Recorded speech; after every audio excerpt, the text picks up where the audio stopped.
Imagine this for a second. It's the middle of the night in Tehran. The city is half asleep, the streets are mostly empty, and behind the walls of one of the regime's most protected compounds, a man who knows the location of covert cells, proxy routes, secret channels, and internal enemies believes he is untouchable. Then the silence breaks. A precision strike tears through the darkness.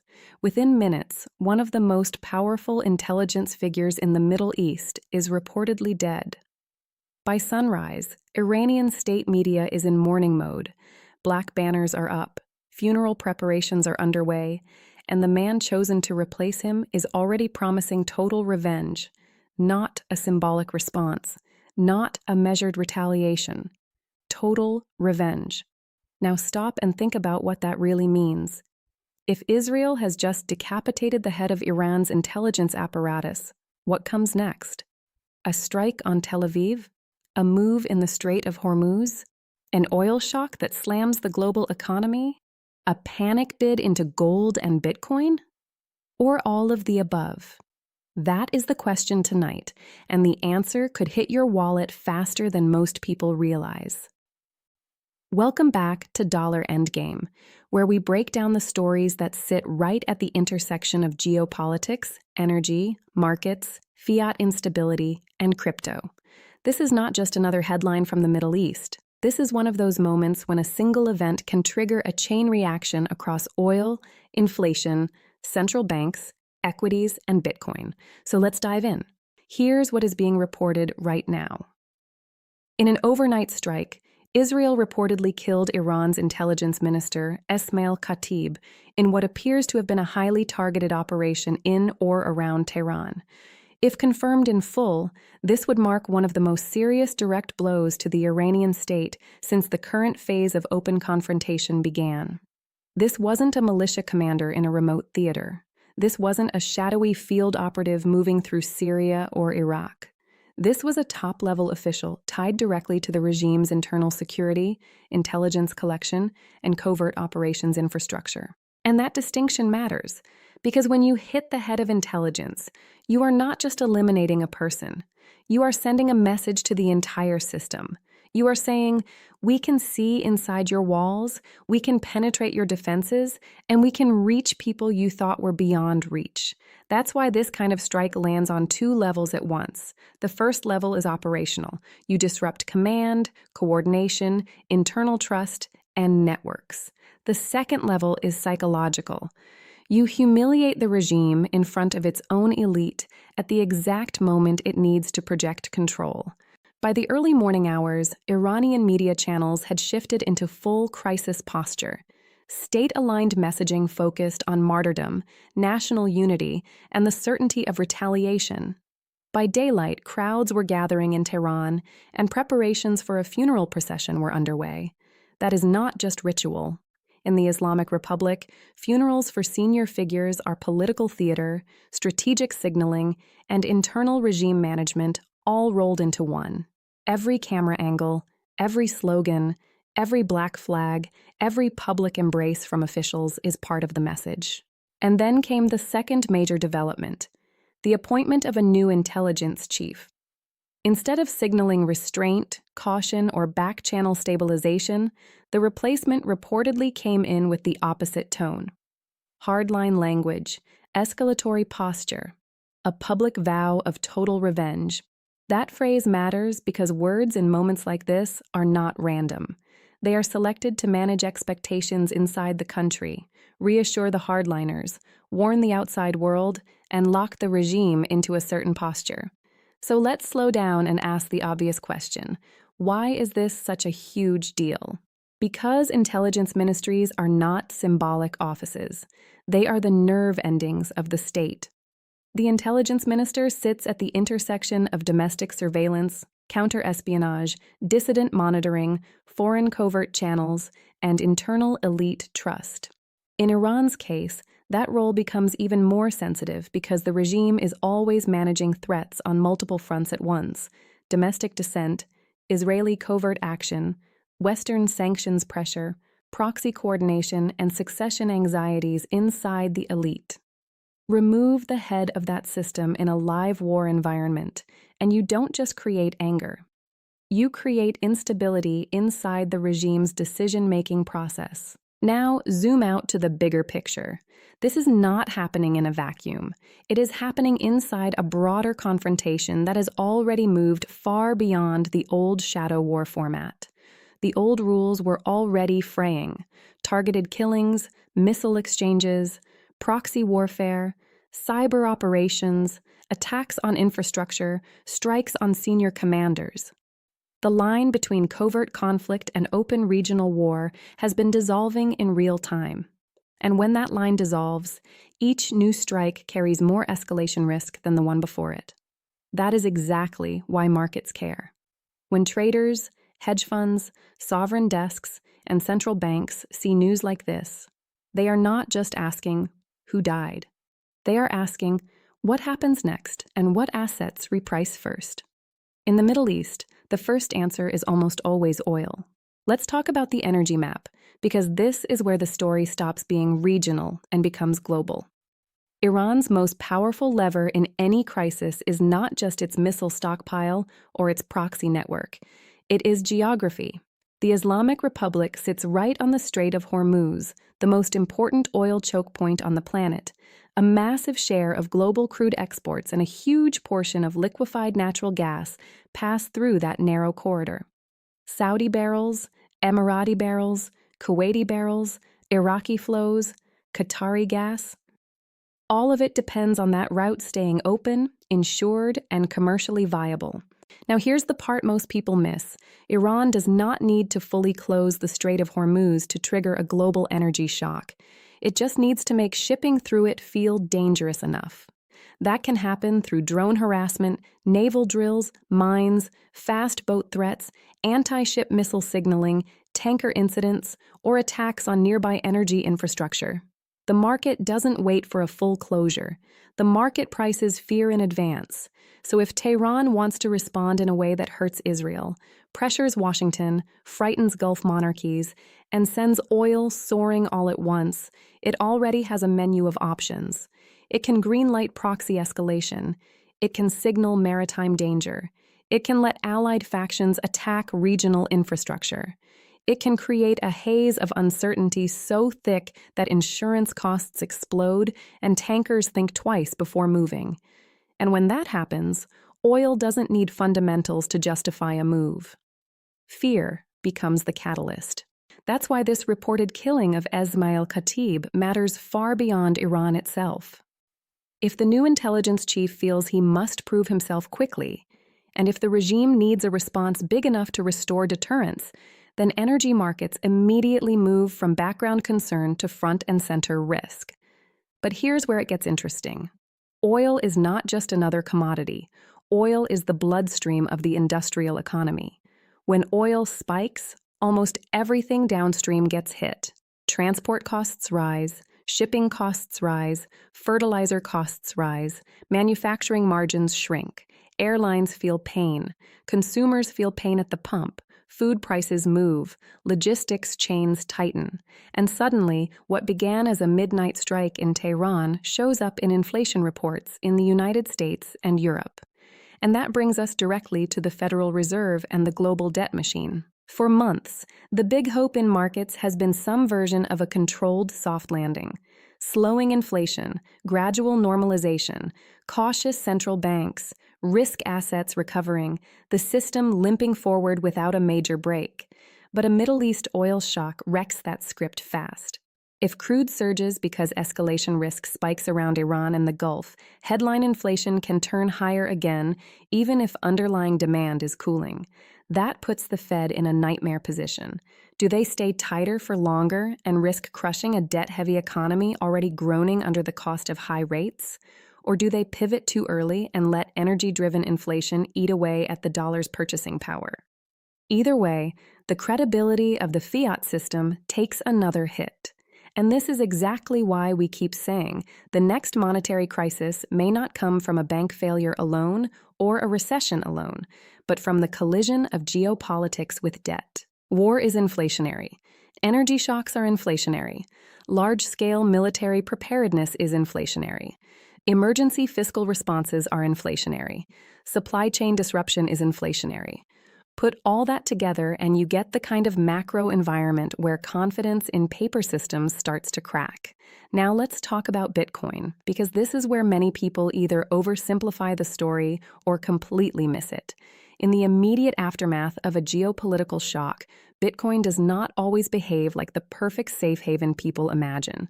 In fact, in the first hours of chaos, BTC can sell off. Why? Because when fear spikes, traders unwind leverage, funds raise liquidity, correlations go to 1. Bitcoin trades 24/7, so it often becomes the first liquid thing people hit when panic starts spreading through markets. That is why you can get sharp, ugly, short-term downside, even in a setup that is ultimately bullish for hard assets. But short-term is not the same as structural. Zoom out to the bigger picture. And this kind of event strengthens the long-run Bitcoin thesis in several ways at once. First, geopolitical instability raises the odds of more money printing, more fiscal blowouts, more debt monetization, and more pressure on central banks to choose system stability over currency stability. Second, it reminds people that the traditional financial system is political infrastructure. Accounts can be frozen, capital can be controlled, cross-border flows can be restricted, payment rails can be weaponized. Third, it pushes investors to think harder about assets that are scarce, portable, global, and outside the direct control of any one government. That is exactly where the Bitcoin narrative comes back into focus. No, Bitcoin is not a magic shield that goes straight up every time missiles fly. But in a world where states are funding war with debt, using sanctions as weapons, and pushing the limits of the fiat order, BTC begins to look less like a speculative side asset and more like a parallel monetary network. A volatile one, yes. A risky one, yes. But also one that cannot be printed, cannot be politically diluted, and cannot be closed on a weekend.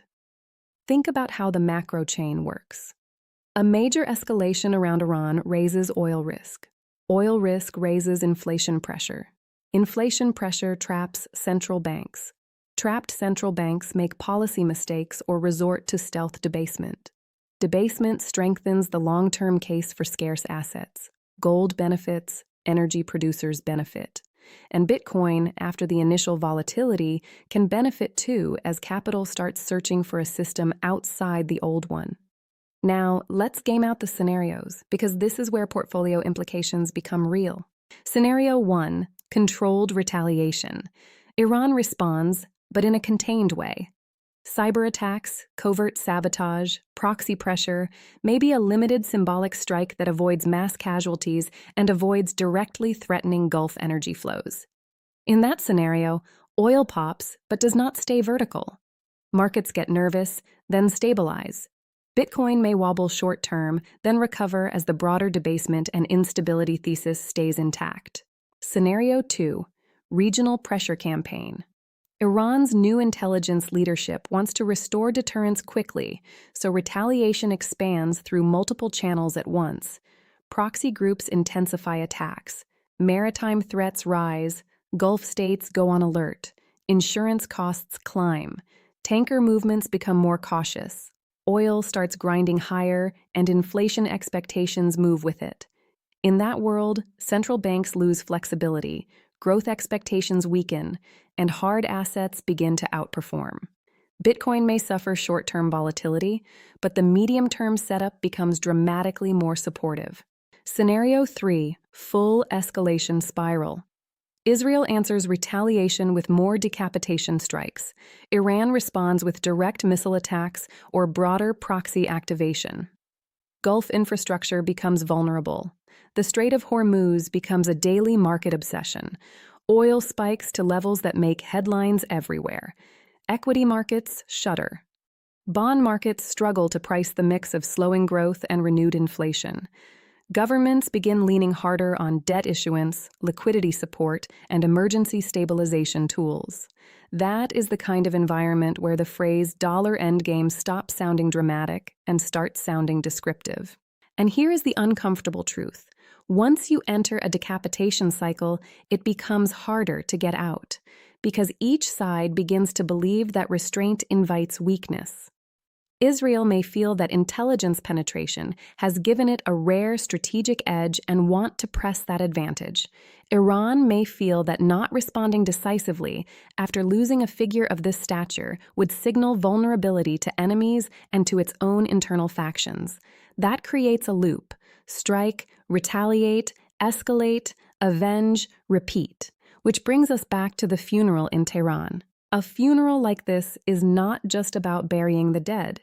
It is about setting the emotional temperature of the nation. It is about hardening public opinion. It is about telling commanders lower down the chain that the state expects action, not patience. And when the newly appointed intelligence chief uses language like total revenge, he is not just threatening Israel. He is binding himself to a posture. He is narrowing his own room to maneuver. If days pass and nothing meaningful happens, he looks weak. If he acts too hard, the region may slide closer to a much bigger war. That is the trap. Now, think about the Gulf monarchies watching this unfold. Saudi Arabia, the UAE, Qatar, Bahrain, Kuwait, all of them understand that when Israel and Iran move from shadow conflict to leadership targeting, the regional risk map changes instantly. It's not just about solidarity or diplomacy. It's about ports, pipelines, desalination plants, airspace, insurance, tourism, investor confidence, and sovereign stability. One of the reasons oil reacts so violently to Middle East escalation is because markets know how much infrastructure sits inside missile and drone range. One successful strike can change the price of risk for an entire region. And that is why this story matters to a U.S. audience too, because Americans often hear Middle East escalation and file it away as foreign drama. But in reality, that drama flows straight into domestic reality. Gas stations react, grocery shelves react, treasury yields react, risk assets react, defense stocks react, crypto reacts, your cost of living reacts, your savings strategy reacts, your sense of whether the dollar is getting stronger or weaker in real terms reacts. This is not a niche foreign policy story. It is a global macro story with direct consequences. So what should viewers be watching next?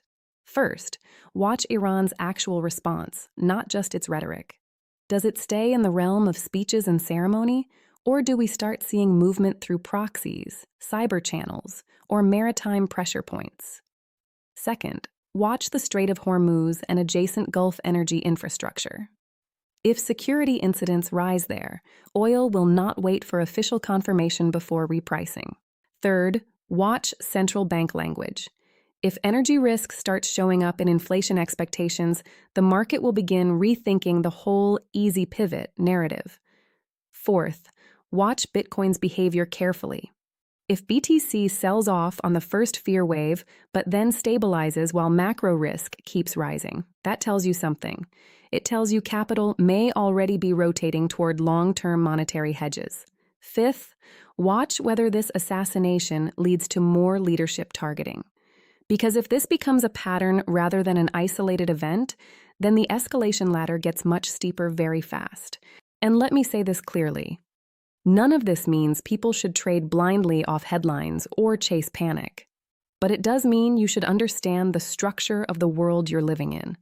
We are in an era where wars are no longer contained neatly inside borders, and monetary consequences are no longer delayed by years. The feedback loop is faster now. A strike happens overnight, and by morning, markets are already rewriting the future. That is why this channel exists, to connect the dots before the mainstream consensus catches up. So now I want to hear from you. Do you think the reported killing of Esmail Khatib is the moment this conflict crosses into a much more dangerous phase? Do you believe Iran's new intelligence chief will follow through with a major retaliation, or is the rhetoric mainly for internal consumption? And most importantly, how are you positioning for what comes next? Are you leaning into oil exposure, gold, Bitcoin, defense, or are you sitting in cash and waiting for confirmation? Drop your view in the comments below. I read them, and some of the best insights on this channel come straight from this community. If this breakdown gave you clarity, hit the like button so more people see it. Subscribe right now if you haven't already, and ring the bell because this situation is moving fast and the next 48 to 72 hours could reshape the entire regional outlook. And in the next video, we're going to take this one step further. We'll break down what a direct intelligence war between Israel and Iran means for the Persian Gulf monarchies, for the petrodollar system, and for the long-term case that Bitcoin is not just a speculative asset, but a parallel monetary escape hatch in a world of sanctions, inflation, and perpetual war. Stay sharp, stay calm, stay hedged. This is Dollar Endgame, and we are just getting started.